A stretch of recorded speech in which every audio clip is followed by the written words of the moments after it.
Hi, this is John Solari. I've been trying to get this young lady on for the longest time. Fortunately for her, she's always working. But it took the subject of sex to get her to come on. It's usually the guy who comes running.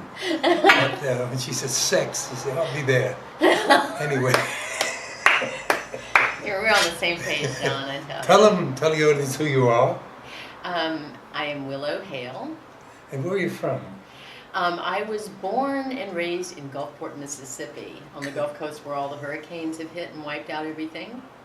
And then when I was 6 or 7 years old, I can't remember now, my mother remarried and we moved up to the Northwest and lived in Olympia, Washington, Tacoma, Washington, Portland, Oregon, you know, that area. And then we moved back to Mississippi when I was 11 and they got divorced and then I went through some things. Anyway, my mother moved around. But I ended up graduating in Florida, going off to the University of Texas in Austin for my BFA. You know, I was in the theater department there. And then I was extremely lucky. I auditioned for the Pacific Conservatory of the Performing Arts out in Santa Maria, California. And I was selected, yeah. And so I got like $200 for the summer, and I sold all my books and records and everything I had, and you know, and took a plane out to Santa Maria, and landed myself there, and worked with Robin Williams. My very first professional acting job. That must have been interesting. What was that like? Oh my God. A lot of improv, I would imagine. Well, he hadn't really gone that direction yet. We both, you know, just got into this theater company and we were doing musicals, and the Caucasian Chalk Circle is where he really, you could see his brilliance. Because at the time Nixon was in, or had gotten it out, I forget, since it was 73. 73? Now you know how old I am. But anyway, I don't care. And they did that whole, the director was Dakin Matthews, played the main part. Really? Yeah. Okay.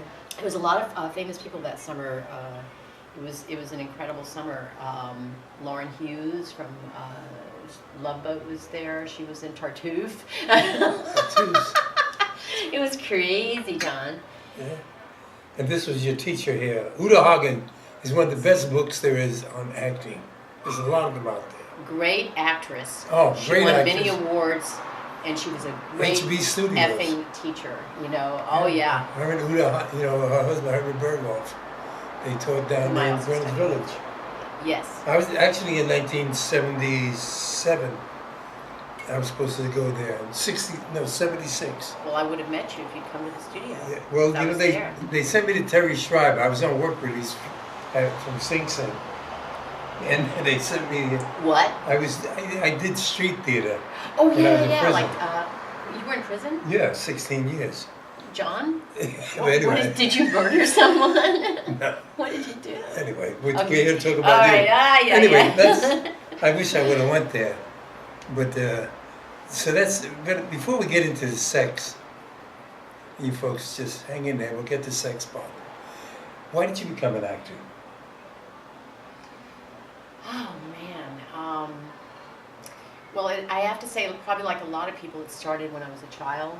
You know what I mean? I was very little, and nobody was around. I was pretty much by myself, and so I used to hide in the bushes around our house and in trees and things, and I made up all kinds of imaginary stories and friends, and I had an imaginary friend named Benny for a long, long time. Benny went everywhere I went, and I think that's where it all started, that whole living in that whole you know, I believed where I lived, I believed Benny, I believed my stories, and I think that's where it started. But in terms of professionally, I would have to say it really happened when I thought I was going to make it in music, and I didn't, and I tried really hard, and I really thought that was where I was going to, you know, excel. Really? And it really happened when I went to New York, actually. And this woman, Marie Artisi, who was head of the culture department there, someone sent me to her. And I was doing a little play called Red Roses up at the I can't think of the name of the theater right now. Tom Hanks was there. Oh my God, it was up in Upper Manhattan. But anyway, and I'll think of it in a minute. They sent me over to her for music, and she called me up and she gave me this long. The ensemble? No. I think I know. Yeah, I'll think of it in a minute. It's a church. It's the church. You know, they're on 86. Oh, yes. Yeah. Yeah. I don't remember the name. Yes, can't think right now either. But anyway, she said, she gave me this long discussion. She said, I'm going to tell you, dear, you're not going to make it in music. And I'm just telling you that. And I didn't cry or anything. I listened to all of her criticism. Right. You know what I mean? And she was forced. She was so sweet. I mean, I was this young woman in New York, and she gave me all of this feedback. And I was only like 24 years old or something. And she goes, but I tell you what, you will make it as an actress. And I couldn't believe that. You know what I mean? I was like, that she would tell me that. Do you know what I mean? I mean, she didn't know me really well, I thought, and all that. And she was this New York woman who'd seen it all, been there, done that, you know? And first thing I know, then, that's when she sent me up to Bread. She's the one that got me into Bread and Roses. That's right. She sent me up to that theater. She said, I want you to go up there and audition. I think you're going to get the part. And I did. And I worked with all these black women who went into, when, you know, the big black play was on Broadway at the time, when The Rainbow Is Not Enough. Anyway, see, I should have done all this before. That's all right. No. But I would have to really say it was Marie Arteezy who was the first person who just completely believed in me as an actress, and I listened to her. Oh. And then the next thing I knew, I was auditioning for Herbert Berghoff at the studio, and Uta Hagen, and different people there, and William Hickey. Bill Hickey, yes. Hal Holden. I was doing plays there, and they just brought me in. You know what I mean? Like I was their young girl that they brought in and slapped around. And that's how it really happened, John. It's like, you know, I listened to somebody and they changed my life, and they got me on the right track right from the get-go. They got me on the right track. I didn't go off on some tangents, which was. Well, you're a New York actor, actually. So the difference, I guess you went up to Jimmy Ray's. Oh. It was, well, no, wait a minute. It was Jimmy Ray's if you weren't working. Right. And it was Joe Allen's if you were. Same thing. Actually, I painted the bathrooms in Joe Allen. Yeah. And you were there in 77, 78? I was, 78. No, I was there, yeah, you're right. Well, I would have probably run into you. Probably. I see some old pictures of you because I was there all the time. I would know you. You know, if you show me some old pictures later, I'll probably say, oh, yeah, I saw you there. Well, I was never one for taking pictures. You know, I used to leave that to the FBI. We don't mean the show. But it was, and me, Vic Argo, and all them guys, we hung out there. Oh, Tony Page. I'm sure I saw you there. I did drink Well, in there those was days. a lot of them, yeah, okay. But I got there around, I guess around 78. And it was a great job. Great, anyway, because I was years before, when I became an actor in 67, I was told to go to Actors Studio. Mm-hmm. And I Right. picked up the gun instead. Oh, And, sorry. Me too, I mean, in a way, but I got back, I'm finally a member. You're okay now. I'm a member now. Being legit is killing me. I can't earn a living. I don't. Just being legit is, well, anyway. But the thing I was interested in really about when you were talking on the thing about acting and sex. Mm-hmm. Here we go. Now, I mean, that's interesting. What do you mean by that? Well, Because you did write a few articles yeah, on Facebook. yeah, I could write a lot more about it, and actually, I have to say that this didn't start yesterday. I mean, even when I was very young, I mean, extremely young, like, you know, and I was out on my own at an early age. That's a whole other interview. And actually, I was not a promiscuous girl. I didn't, you know, have intercourse till after I was 19 years old. So, I mean, it was not like I was a promiscuous girl, and that's the point. But I knew from the very get-go that the sexual communication, and for me, I'm straight, so it's a man and woman, but, you know, I'm open. I understand how people's energies, and I think sex is, it's the most important thing is that you greet the person with, as a person and not as an object. And that's the beginning of it. I think that the whole thing of which I was relating to on Facebook yesterday with Masters of Sex, which I think is a breakthrough an incredible show. And it is written and created by a woman, which is interesting, although the directors are usually men. But it's all the repeats from the first year, right? I guess they're repeating, and I'm seeing the new ones too. But there are new ones on yet? Yeah, I think.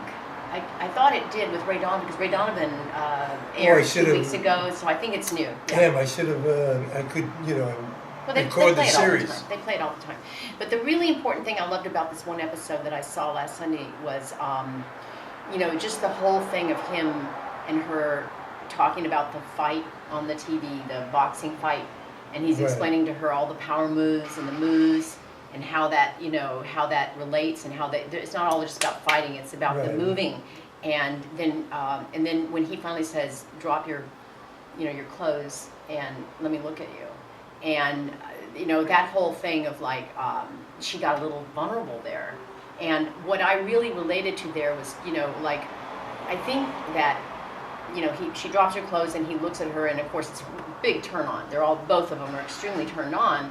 And then what he wants her to do is he wants her to say, I want you more than anything in the whole world. And she chooses to say, I can please myself, which is an interesting moment because he watches, but it's a very interesting moment because it's all still within the extension of their relationship, I think. Because that will mean the relationship will go further rather than being satisfied. You know what I'm saying?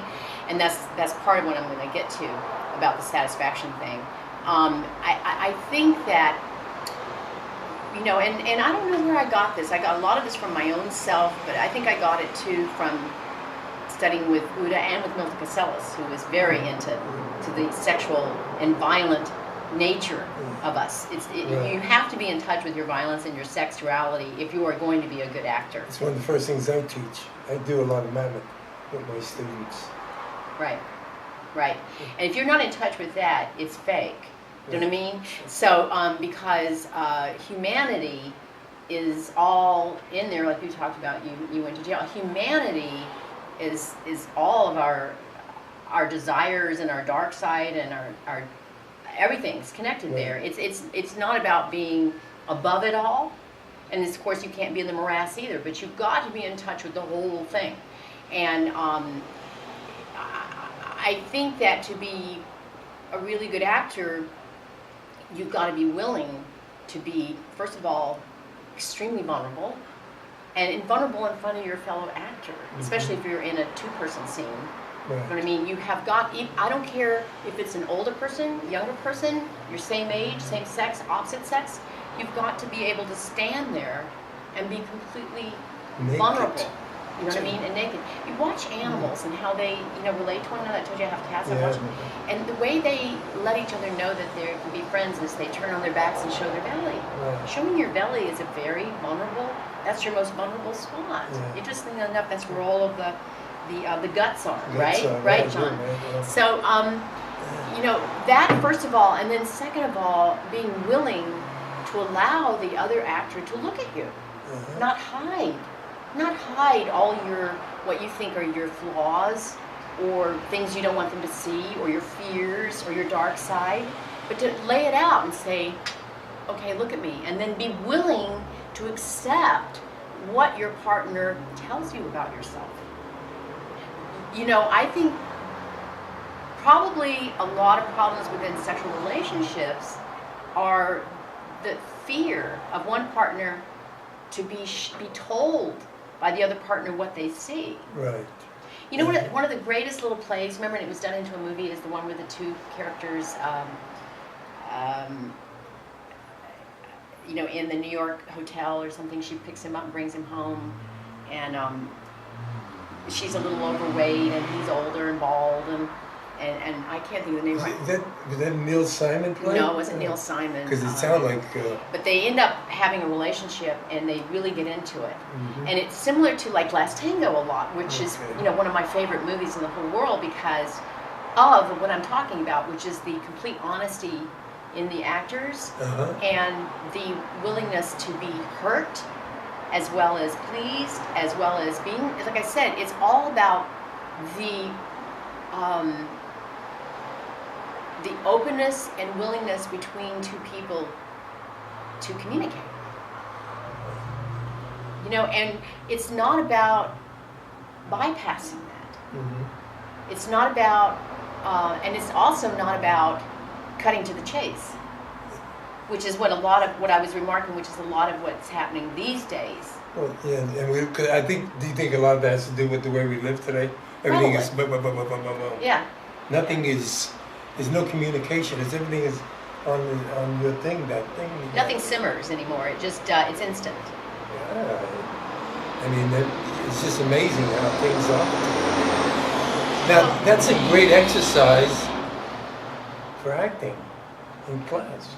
It's absolutely, it's 101. Remember the first Right. time, I mean, for me, I remember the first time I sat in front of a guy, and we were supposed to look at each other for quite a long time, and then we had to touch each other, Right. and we became, he ended up, he was gay. He didn't come out of the closet until after I left and went out to California and Texas. Uh-huh.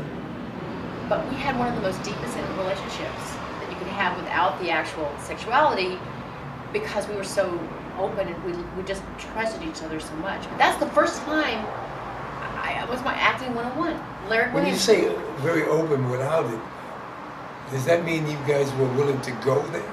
Yeah, we tried actually. Oh, We did. We tried a couple of times. Oh, so then it did go there. Yeah. It just didn't work. No, because ultimately, that was where he was at. Right. And he opened up to me and said, I can't believe, if there were any other way, I would, be with you. You know what I mean? But the point was, it was, what you're talking about, willingness to sit there and just be completely, and when someone really looks at you, they may see things that you think you're hiding, but you and I both know we don't hide anything, really. And the camera doesn't hide a thing. No, not a thing. And you must love your eyes. You got incredible blue eyes. But the camera doesn't lie, and we shouldn't either as actors. But so then that's what, like when Shelley Winters told me, sit down, John, you're acting. That's because you're really lying. And you studied with Shelley. Yeah, that was the greatest advice I at the ever Actor got. Studio. Yeah. When she was still alive. Yeah. Because she was huge at the Actor Studio. Oh yeah. Was that in New York or here? No, actually it was out here when I was doing that class. But it's true, and it was the best advice. I talk about it a lot to actors, and she told me that, and it's true. Acting is, if you're acting, you're lying. Well, a lot of it comes too from being insecure and being also a power mover. That's what, I find that in sometimes if someone is acting all over the place, they're insecure, seeking to control the situation. And they're directing themselves. They're not in the moment. No. And they're afraid of what the other actor might do. Yeah, there's a lot of that, because a lot of insecure, the talented ones are not. You know them right off the bat. Exactly. Right off the bat where they are. I got a wonderful compliment from Barbara Clayman, the casting director. Yes, I know. Is she still alive? Actually, she is. She just celebrated her birthday. But she once told me, she says, John is an actor's actor. That is a compliment. Yeah. Which I thought was really very good. Because I am very confident. I don't worry. I never had those problems. No, you don't. You don't have those problems. It's, but let's get back to the say. That's really interesting. And, I've been telling people some of the best students, I think, some of the people who could be really very good actors are the people in the adult industry. Mm-hmm. I really believe that, because they're willing to go there. Mm-hmm. They've already done that. Mm-hmm. They're open. Mm-hmm. And they're not afraid to expose and be vulnerable. No. If you can teach them the technique and what they're doing, because they're great at when they're fornicating. Right. But it's when they start speaking that they... Yeah. But at the same time, though, I think that, John, that, again, though it's connected to something else, though, I think that a professional adult actor has learned how to bypass his or her heart in order to be able to perform on camera that way. You think so? Well, I know so. Okay. I know that. And if they were to get What is that? Could you explain that a little bit so the audience understands okay. that? Well, it's kind of like being a doctor, you know, and you have to do surgery. Okay, yes, you can't be every immune. You can't every patient be worried about them living or dying. You're just have to do your job. Right. You know what I mean? You just have to cut and do your job. Right. And most of the adult actors, they work every day, you know, every single day, not like the rest of us. And they have to be able to do enormous kinds of sex acts that many of us haven't even done in our personal lives. And they have to be able to do it on cue. And you have to be able to separate yourself from that act. So I hate to, you know, I don't want to argue with you about it. It's not but argument. I don't think it's the same thing I'm talking about, which is No, I'm not saying it is. Right. Oh, no, I'm not saying it is. I'm just saying I believe that they can go be very talented if they would study. They could, but then in another way, there's some choices that some of the adult actors have made, because I've talked to them, and their choice was money.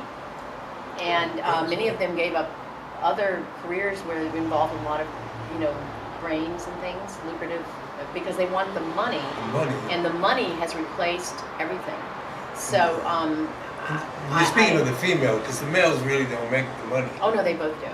Now? Oh, yeah, absolutely. Not in the beginning. Well, no, they're both, of course, now nobody's making it with with the new laws in California. But no, the males made it just as much as the females. Really? Oh, absolutely. They're working all the time. Many of them marry, and both partners are in the adult. But it's not exactly what I'm talking about, because you can't bypass, I guess what I'm really talking about is you cannot bypass this, whatever you want to call it, our soul, our guts, our heart, that's connected to our, all of here and here. Being willing to give that is what I'm talking about. Sure. You know, not bypass anything. You know? Well, and another thing is pain. You know, that's the greatest gift for an actor. Pain. You know, people don't realize that. Marty Landau was talking about that one day. You know, that's the gift. All that pain that you went through is a gift for the actor. You know, you use it. One of the greatest experiences I had was in 1989. I was out here. I just decided to really stay out here from New York, and I got into this little play. And I'm not going to say anybody's names because I don't want anybody to call me up, but I got involved with one of the actors in this play, and he was Italian. He was from New York, from Brooklyn, and wow, we were playing in the play together too. But it was one of the most fulfilling relationships I've ever had in my life. We were so attracted to each other, and there was so much sex, but there was so much acting too. I mean, we would work out, and he had some directing ideas, so we would meet at my apartment, and I don't know which order, but he would make food. We would have sex, and then we'd work on our scenes. And he'd say, let's try this, let's take this into the direct, let's turn it around and not just do what everybody expects. Right. Let's try this and that and the other. And that relationship with that man was unbelievable, because I was living the dream of everything that to me it was all flowed within one another, you know what I mean, of what was like. It was wonderful. Well, yeah, that's what it sounds like. Because we trusted each other on so many levels. That's what you do. I'm not saying that you do that with every person you work with, but with that particular relationship, it was kind of like my dream of, like, I guess Paul Newman and Joanne Woodard and all those people who have those kinds of relationships, and they act together, and it's all just fantastic, you know what I mean? Sure. And those are so rare. They are rare today. But I go back to Shelley Winters. She says, why do you do scenes? She said, to have sex. She was very sexual. Yeah. She said, you know, and that's why actors do. When you go and act young, when you're a young actor, you pick a scene partner you want to go to bed with. Hopefully. Oh my God, I look at seeing this interview, I'm turning red. I mean, that never occurred to you? Oh. Okay, that's what I'm saying. Acting classes was a great. You know, it was funny because that's when the woman Renata Manhart, she's the one that discovered me in the bar in the village corner, and she had a studio on LaGuardia Place.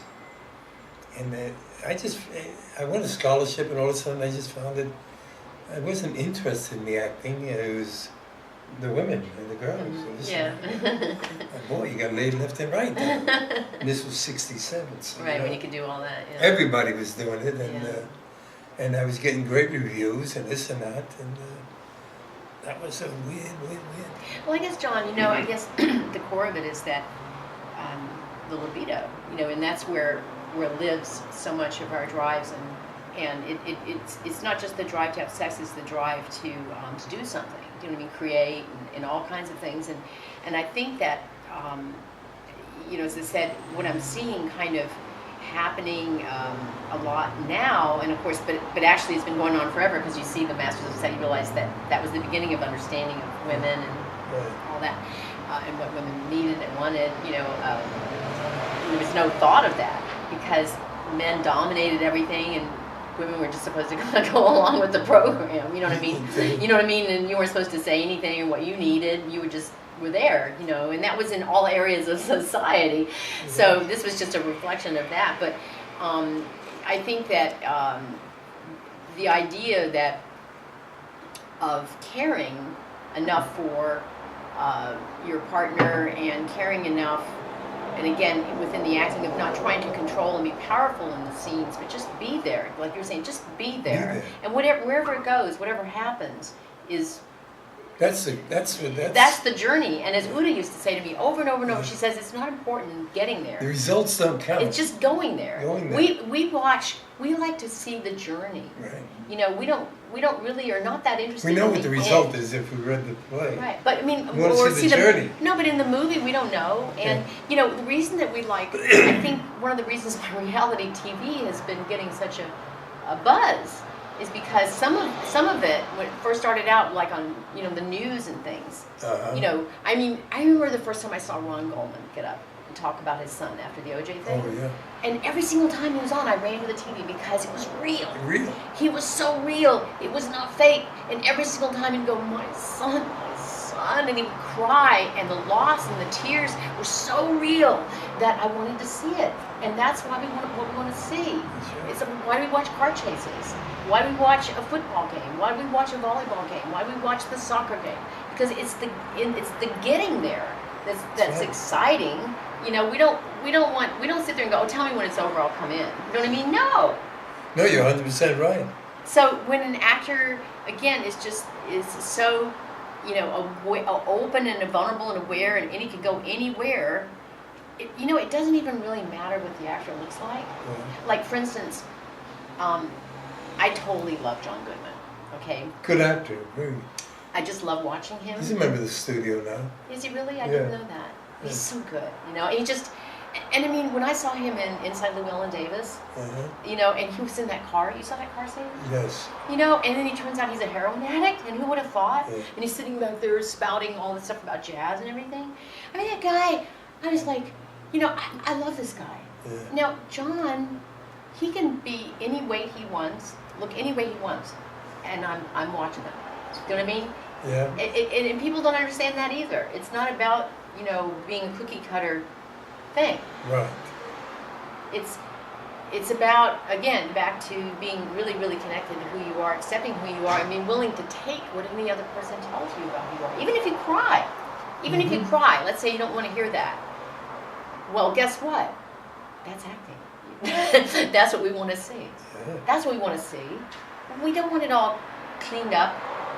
And I think, again, though, again, about the cutting to the chase and all that stuff. I've seen a couple of shows on television, too.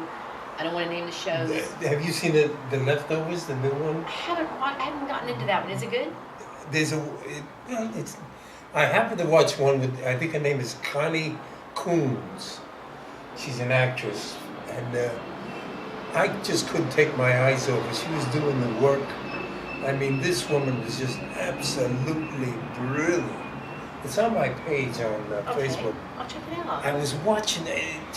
You know how to give you an instance is, did you watch Nebraska?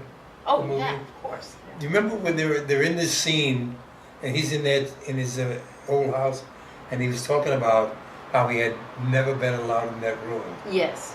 And if he looked over, his wife gave an expression. Now, she was off camera there, and she, like that, that was the first time she heard it. Mm-hmm. And I saw that, and I said, wow, that's the work, when you see little things like that, and you know they're doing the work. She's in the moment. Doesn't matter where the camera is or anything. That's what I'm saying. She's just in the moment because then they might turn